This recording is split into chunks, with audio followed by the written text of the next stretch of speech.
Hello guys, welcome to my YouTube channel time to study and art. इस video में हम BPSC 132 के first block का first unit cover कर रहे हैं, जिसका नाम है उदारवाद। इससे पहले वाली वीडियो में हमने उदारवाद के बारे में डिस्कशन कर लिया है। इस वीडियो में हम नव उदारवाद यानी कि न्यू लिबरलिज्म के बारे में डिस्कशन करेंगे। तो अगर आपने वो वाली वीडियो नहीं देखी है तो आप पहले वो वाली वीडियो देखिए, उसके बाद ही आप ये वाली वीडियो देखिए, तभी आपको ये वीडियो समझ आएगी।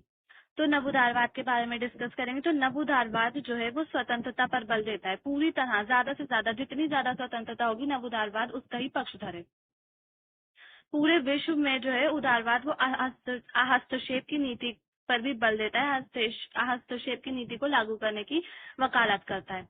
और जो कल्याणकारी राज्य होते हैं वो नवोदारवाद कहता है कि कल्याणकारी राज्य में जो है आर्थिक विकास में कल्याणकारी राज्य बाधक होते हैं, क्योंकि उसमें समाज के जो प्रतिभाशील वर्ग होते हैं, प्रतिभाशाली वर्ग जो मतलब मजदूर होते हैं, किसान होते हैं, जो ज्यादा काम करते हैं, ज्यादा मेहनत करते हैं, मेहनत का काम करते हैं, तो उन वर्गों पर तो ज्यादा से ज्यादा कर लगाया जाता है, टैक्स लगाया जाता है। जबकि जो अयोग्य लोग होते हैं, जो बड़े बड़े मतलब आर्थिक रूप से संपन्न लोग होते हैं, बड़े बड़े व्यवसायिक लोग होते हैं, व्यापारी होते हैं, बड़े बड़े व्यापारी, तो उनको जो है उनका पोषण किया जाता है।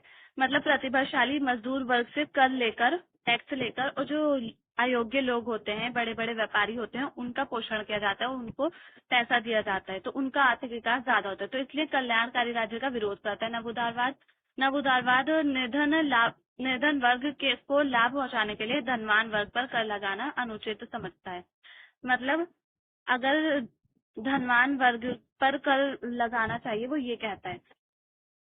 ये विचारधारा 1980 के दशक में यूएस और ब्रिटेन में लोकप्रिय हुई। इस विचारधारा से प्रभावित होकर 1991 में भारत में नई आर्थिक नीति को अपनाया गया। तो 1991 में जो है 1991 में यानी कि 1990 के दशक में भारत में बहुत सारे मतलब आर्थिक जो नीतियां थी वो अपनाई गई, नई आर्थिक नीतियों को अपनाया गया। पुरानी आर्थिक नीतियां जो थी उनको छोड़ दिया गया और नई आर्थिक नीतियों को अपनाया गया। तो नई आर्थिक नीतियों में उदारीकरण, निजीकरण, वैश्वीकरण की नीतियां थी, यानी कि एलपीजी की नीति। तो ये सारी नीतियां अपनाई। तो उदारीकरण मतलब उदारवादी नीति ही अपनाई। तो 1991 में भारत में अपनाई गई और इसकी शुरुआत जो हुई थी वो 1980 के दशक में हुई थी यूएस और ब्रिटेन में। इसने नए आविष्कारों को जन्म दिया, जैसे कि रोजगार प्रदान किया गया लोगों को, विकास की गति को बहुत ज्यादा तेजी से बढ़ाया गया, राज्य के राजस्व में बढ़ोतरी का कारण बना। तो राज्य के राजस्व में बढ़ोतरी हुई। तो नवोदारवाद जो था वो राज्य के राजस्व में बढ़ोतरी का एक कारण बना।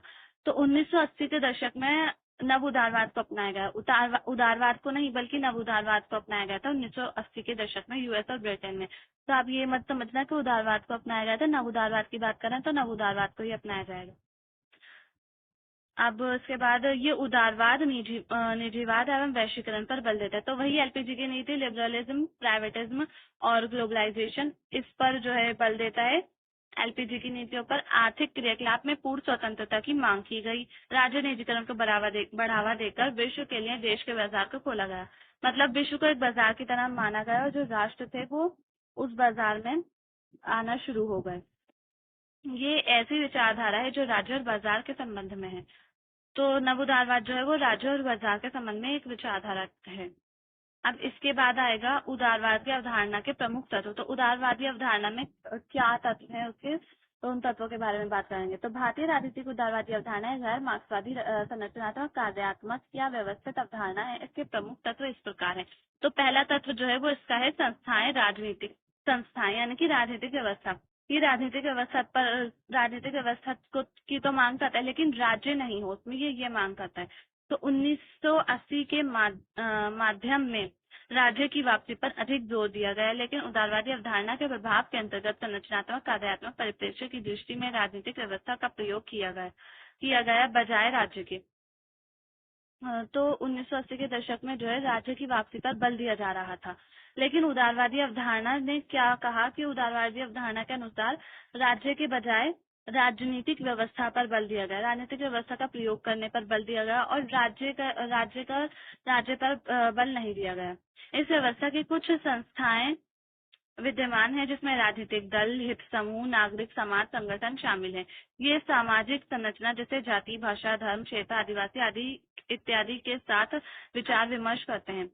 तो राजनीतिक संस्थाओं में अब क्या क्या चीजें आएंगी, राजनीतिक दल आ जाएंगे, जो समूह होते हैं, छोटे छोटे समूह होते हैं, राजनीतिक समूह भी और हित समूह भी, एनजीओ वगैरह, ये सब आ जाएंगी। और नागरिक समाज संगठन, ये सब आ जाएंगे। अब ये जो है किसके साथ विचार विमर्श करते हैं? जाति, धर्म, भाषा, क्षेत्र, आदिवासी लोग, जो राजनीतिक दल हैं और हित समूह है, ये सब जो है जाति, धर्म, भाषा, क्षेत्र, आदिवासियों की समस्याओं, इनको आधार बनाकर जो है राजनीति में भाग लेते हैं, राजनीति में आते हैं। जब ये आपस में विचार विमर्श करते हैं तब ये कुछ कार्य भी करते हैं, या इनके विचार विमर्श के बाद कुछ प्रक्रिया उभर कर सामने आती है जहाँ संगठन के विभिन्न भाग आपस में टकराते हैं। तो ये विचार विमर्श करते हैं और इन सब चीजों पर, जाति, धर्म, भाषा, क्षेत्र, आदिवासी, इन सब चीजों पर ये नए नए कानून बनाते हैं और उनको लागू भी करते हैं, उनकी भलाई के काम भी करते हैं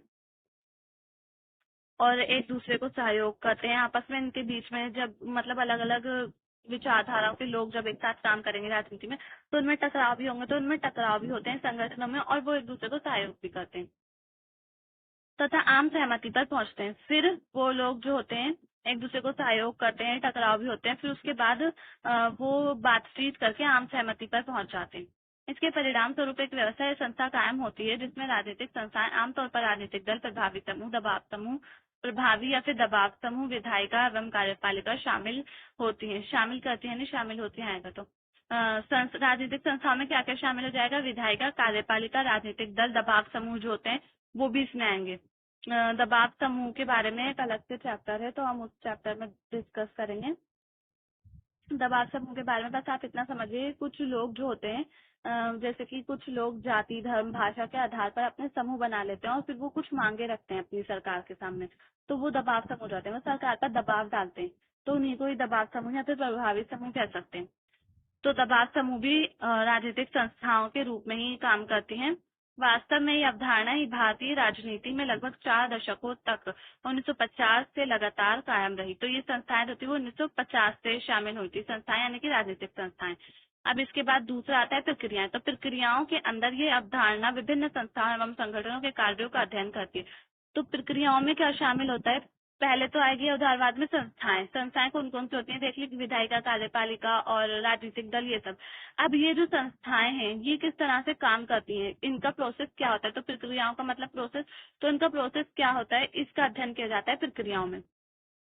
इन्हें हम राजनीतिक लामबंदी, हित व्यक्त तथा हित एकीकरण के रूप में व्यक्त करते हैं। लोकतंत्र के प्रतिशील होने के संदर्भ में प्रक्रियाएं भी लोकतांत्रिक हुई, जिससे लोकतंत्र और मजबूत हुआ। तो प्रक्रियाओं के माध्यम से जब संस्थाएं जो है वो मजबूत होंगी, उनकी प्रक्रिया अच्छी होगी, तो लोकतंत्र खुद ब खुद मजबूत होगा, क्योंकि लोकतंत्र में ही संस्थाएं होती हैं। तो जब संस्थाएं मजबूत होंगी, उनका एकीकरण होगा और वो संस्थाएं जो है वो लामबंद हो जाएंगी और उनको पता होगा कि उनका क्या काम है, उन्हें क्या करना है। और जब वो अच्छी तरह से काम करेंगी तो वो मजबूत होंगे और उससे उसके साथ साथ लोकतंत्र भी मजबूत होगा। तो उदारवादी अवधारणा लोगों की राजनीतिक सहभागिता की पक्षधर है तथा लोगों को जनतंत्र या लोकतंत्र में भाग लेने से उनका राजनीतिकरण होता है। तो उदारवादी अवधारणा क्या कहती है कि ज्यादा से ज्यादा लोगों को राजनीति में भाग लेना चाहिए, राजनीति में भाग लेने की ही पक्षधर है लोगों की। और कहती है कि लोकतंत्र में ज्यादा से ज्यादा लोग भाग लेंगे तो उनका राजनीतिकरण होगा, मतलब उनको राजनीति समझ आएगी और फिर वो अपना जीवन अच्छे से जी सकेंगे, वो अपना विकास कर सकेंगे और समाज का भी विकास कर सकेंगे साथ साथ। 1960 के अंत तक जनतांत्रिकरण की प्रक्रिया की शुरुआत हुई थी, जिसने निम्न वर्ग को प्रभावित किया था। ये प्रक्रिया अभी तक जारी है। इसके परिणाम स्वरूप भारत का समावेश वर्ष के अतिरिक्त 1960 और 1980 में विभिन्न राजनीतिक आंदोलनों, नागरिक समाज के संस्थाओं का उदय तथा बहुसंस्कृतिवाद ने देश के लोकतांत्रिक व्यवस्था को मजबूती प्रदान की है। तो 1960 के दशक में जनतांत्रिकरण हुआ था, मतलब जो लोग थे वो लोकतंत्र की प्रक्रिया में ज्यादा से ज्यादा जुड़ना शुरू हो गए थे। फिर उसके बाद 1970 और 80 के दशक में जो है लोगों ने राजनीतिक तौर पर आंदोलन करने शुरू कर दिए थे। लोगों को जब लोग 1960 के दशक में राजनीति में जुड़े तो उन्हें राजनीति समझ आई, फिर उन्हें ये भी समझ आया कि सरकार किस तरह से काम कर रही है, और जब अगर लोगों को सरकार के काम पसंद नहीं आएंगे तो वो उसका विरोध करेंगे, आंदोलन करेंगे उसके विरोध में। तो इसी वजह से 1960 और 70 और 80 के दशक में राजनीतिक आंदोलन हुए, कई सारे नागरिक समाजों की संस्थाओं का उदय हुआ, मतलब जो लोग थे उनकी संस्थाओं का भी, लोगों ने अपनी संस्थाएं बनानी शुरू कर दी नागरिक समाज के लिए, और बहुसंस्कृतिवाद का उदय हुआ, और जिसकी वजह से लोकतांत्रिक व्यवस्था जो थी वो उसको मजबूती मिली। जब लोग जागरूक हुए तो लोकतांत्रिक व्यवस्था को मजबूती मिली। अब है मूल्य। तो तीसरा उदारवाद के जो प्रमुख तत्व है वो है मूल्य। उदारवादी अवधारणा का तीसरा प्रमुख तत्व मूल्य है, या स्वतंत्रता, मानवाधिकार एवं समानता। तो मूल्य को हम स्वतंत्रता या फिर मानवाधिकार या फिर समानता भी कह सकते हैं। मूल्य किस तरह के होंगे? स्वतंत्रता आएगी मूल्य में, मानवाधिकार आएंगे और समानता आएगी। ये मुख्य रूप से व्यक्ति एवं सामुदायिक अधिकारों से संबंधित है। राज्य का ये कर्तव्य है कि वह कमजोर वर्गों, जातिवादी समूहों एवं अनुसूचित जातियों व जनजातियों तथा अल्पसंख्यकों को सुरक्षा प्रदान करें।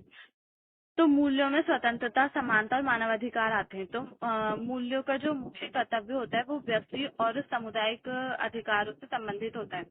तो अब उदारवादी अवधारणा जो है वो ये कहती है कि राज्य का कर्तव्य है कि वो जातिवादी समूहों, जो कमजोर जाति के लोग हैं उनको, अनुसूचित जातियों को, जनजातियों को, और जो कम है, अल्पसंख्यक मतलब जो संख्या में कम है, उन लोगों को सुरक्षा प्रदान करें। तो ये उदारवादी अवधारणा कहती है। हालांकि उदारवादी अवधारणा व्यक्तिगत अधिकारों एवं स्वतंत्रता की वकालत करती है, लेकिन ये सामुदायिक सुरक्षा, विशेष तौर पर उनकी भाषा, संस्कृति एवं लेखनी की सुरक्षा की भी वकालत करता है। लोकतांत्रिक अधिकार बिना इनकी रक्षा के बचाया नहीं जा सकता, खासकर भारत जैसे देश में। तो लोकतांत्रिक अधिकार जो है वो जो उदारवादी अवधारणा है वो व्यक्ति के अधिकारों के स्वतंत्रता की तो वकालत करती है, उसका तो पक्ष करती है, लेकिन साथ साथ वो सामुदायिक सुरक्षा और लोगों की भाषा, संस्कृति, उनका किस तरह का रहन सहन है, उसकी भी सुरक्षा के लिए वो मांग करती है, क्योंकि इसको बिना लोकतांत्रिक अधिकारों के बचाया नहीं जा सकता। भारत जैसा देश, जैसे भारत तो बहुत बड़ा देश है और यहाँ पे बहुत सारे समूहों के लोग रहते हैं, सबकी अलग अलग संस्कृति होती है, अलग भाषा, बहुत सारी भाषाएं बोली जाती हैं, सबका जो पहनावा होता है वो अलग अलग होता है, उनकी जातियां होती हैं फिर उसमें।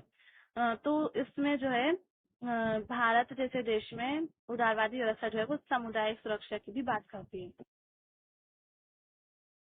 तो अब हमारा नेक्स्ट टॉपिक है अवधारणाओं का अभिसरण। तो भारत में स्वतंत्रता प्राप्ति के बाद राजनीति के अध्ययन के लिए दो प्रमुख उपागमों का उपयोग किया जाता है, गैर मार्क्सवादी और मार्क्सवादी। उदारवादी उपागम तथा मार्क्सवादी उपागम दोनों परंपरागत रूप से एक दूसरे के साथ नहीं जुड़े हुए हैं। ये दोनों उपागम 1980 से उतने कठोर नहीं है जितने पहले थे। तो भारत की राजनीति में जो है दो उपागमों का, दो अवधारणाओं का प्रयोग किया जाता है, गैर मार्क्सवादी और मार्क्सवादी। तो मार्क्सवादी और गैर मार्क्सवादी, इसके बारे में हम नेक्स्ट यूनिट में पढ़ेंगे, क्योंकि नेक्स्ट यूनिट जो है वो मार्क्सवादी ही है, मार्क्सवादी अवधारणा है नेक्स्ट यूनिट का नाम, तो उसमें पढ़ेंगे हम। अभी हम बस ऐसे समझ लेते हैं। तो भारतीय राजनीति में मार्क्सवाद और गैर मार्क्सवाद का उपयोग किया जाता है। अब उदारवादी उपागम जो है वो मार्क्सवादी उपागम, दोनों उपागमों का भी उपयोग भारतीय राजनीति में किया जाता है, दोनों का उपयोग किया जाता है। उदारवाद का उपयोग जो है वो 1991 के बाद से किया जाने लगा है।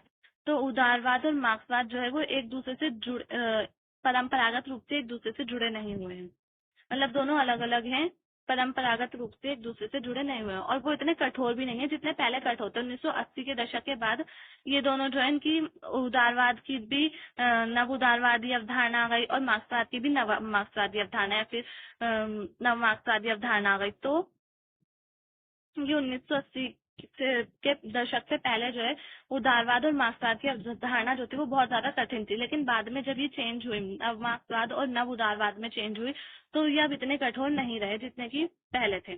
इन दोनों के बीच अब आपसी मेलजोल या अभिसरण हो गया है, मतलब आपस में इनका मेलजोल हो गया।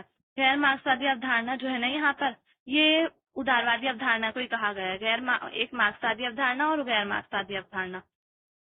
तो ये उदारवाद ही है, गैर मार्क्सवादी अवधारणा। जहाँ पे भी गैर मार्क्सवादी अवधारणा है तो मतलब उदारवाद की बात हो रही है।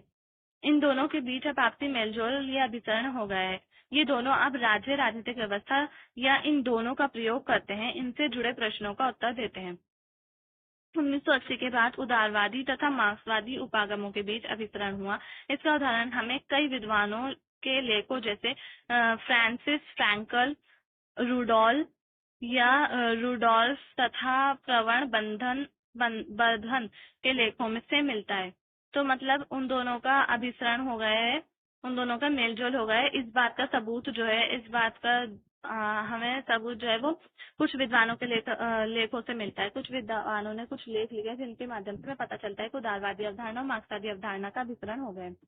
फ्रैंसिस फ्रैंकलिन ने ऐतिहासिक मतभेदों का जिक्र किया है, विशेषकर विकासात्मक योजना एवं संस्थात्मक राजनीति के बीच में।